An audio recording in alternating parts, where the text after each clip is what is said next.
Oh, good good day. Want me to stop? No, that's fine. How are the Virginia Roselers today?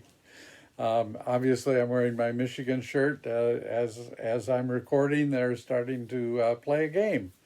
But I'm here to read Eleanor a book. And in light of the season, I've got Froggy's Halloween. And it's written by Jonathan London and illustrated by Frank Remkowitz. So here we go. Since it's Halloween coming up, you can see the title page here. They're all standing around carved pumpkin and getting it lit for the festivities.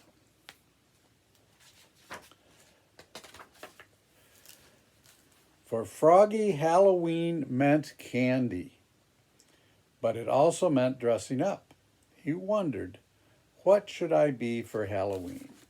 So here's Froggy getting out of bed in the morning, looking in the mirror and wondering, what should I be for Halloween? I know, cried Froggy. Super Frog!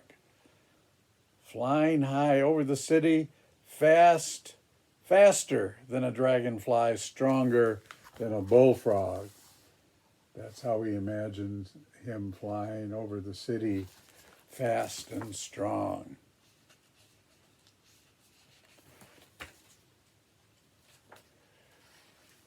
No, something spooky. I know, cried Froggy. Ghost Frog. So he poked 2 holes in his mother's best white sheet and draped it over his head. See him cutting holes in this sheet and putting it over his head and going, ooh, ooh. I bet his mommy wasn't too happy about the holes in her best white sheet. No, said Froggy, something scarier. I know, cried Froggy, Vampire Frog. He put on his black cape, swoosh. He pulled his mom's black tights up, soup. He put his slick back black wig on, zat. Here we go, all the swooshing and zapping and whatever. He's getting all dressed up with the cape and the tights and the hair. And said, this is my best, and said in his best Dracula voice, trick or treat, smell my feet, give me something good to eat. But if you don't, I don't care, I'll pull down your underwear. So there is Froggy rehearsing his lines for trick or treating. Crazy lines, I must say. Froggy, called his mother. What? Halloween's not until next week. You're supposed to be doing your homework, dear. I'm Count von Frogula, said Froggy. Vampire frogs don't do homework. Froggy's mother laughed. Vampires have fangs, she said. You're a toothless wonder. Oops, cried Froggy, covering his mouth. There's his mom reminding him that he needs to be doing homework because Halloween isn't until next week, and pointing out he does not have any vampire teeth. That major deficit in the costume.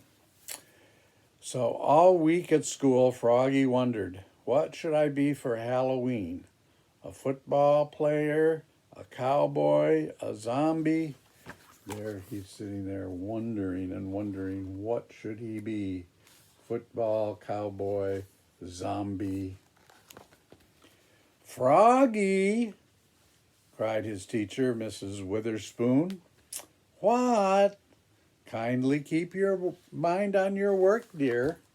There's the teacher reminding him that he needs to pay attention to his studies. When Eleanor goes to school, she'll have to do that too. But in his mind, he was on Halloween. Every day after school, he got ready. He carved crazy pumpkins. He hung sticky spider webs all over the front of the house. He hung his mother's sheet like a ghost in the wind, and he practiced trick or treat, smell my feet, give me something good to eat. If you don't, I don't care. I'll pull down your underwear. And there he is, carving pumpkins, practicing his speech in his mind. At last, it was the night before Halloween, and all through the house they were creaking sounds and scratching sounds. Froggy was scared. He shivered in bed and imagined ghosts and goblins and werewolves and witches. Witches, Zap! I know, cried Froggy. I'll be a frog prince for Halloween. Well, of course, these are all imaginary things that were scaring Froggy, but he didn't need to be scared because they weren't real. But he changed his mind. He was going to be a frog prince rather than a Dracula vampire.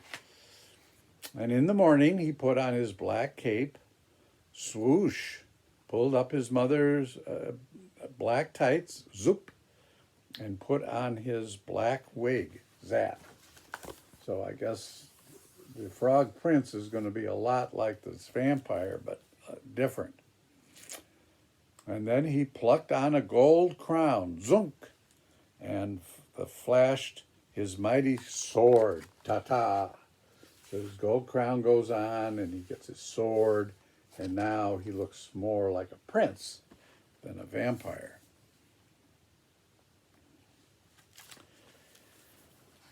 At the Halloween parade at school, all the girls thought he looked cute, especially Frogalina.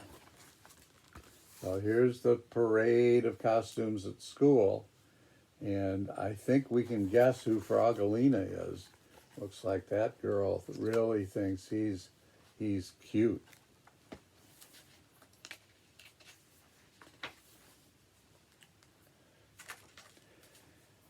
And that night, when the dark crept in and all the ghosts and goblins crept out to trick or treat, boo! Princess Frogalina leaped out and chased after the Frog Prince and gave him a kiss. There he is, getting a kiss from Frogalina. She leapt out, and boy, oh boy, eek! Cried Froggy. He was never so scared in his life. Getting a kiss from Frogalina scared him a lot. He leapfrogged over his mother, he leapfrogged over his father, and he leapfrogged over his friend Max and flopped up Max's steps. Flop, splat, and tripped on the porch, and Frogalina fell on top of him. So he's leapfrogging all over people to get away from Frogalina, and she follows him and falls right on top of him. The door flew open, and there stood the wickedest witch in the world. Trick or treat, squeaked Froggy, looking more red in his face than green.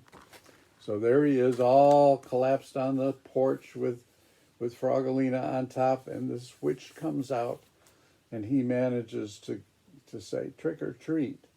And there's other kids out in their costumes.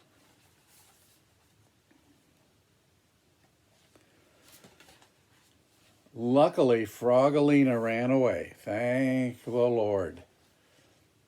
And the witch turned out to be Max's granny. And that Halloween, Froggy got tons of candy, but his sword had torn a hole in the candy bag, and by the time he got home, there he is, going home, his sword has poked a hole in the bag, and there's a trail of candy that he's losing on his way home. He apparently is unaware that he's going home without all his candy. His candy was all gone when he got home. "Oh no," cried Froggy. "What's the matter?" asked his mother. He showed her the empty bag.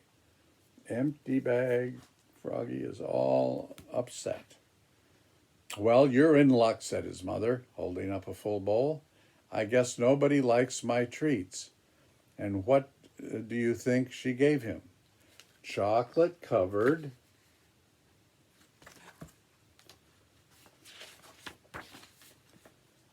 flies. "Yum," cried Froggy, "my favorite. Munch, munch, munch." So Froggy got chocolate covered flies for Halloween, and he loved it very much. Well, of course, frogs love flies. That's what they do. They eat flies. And that's the story of Froggy's Halloween. Your grandfather once had a chocolate covered grasshopper, but that's another story, one for another day. Happy Halloween to all of you, and hope to see you soon. Bye.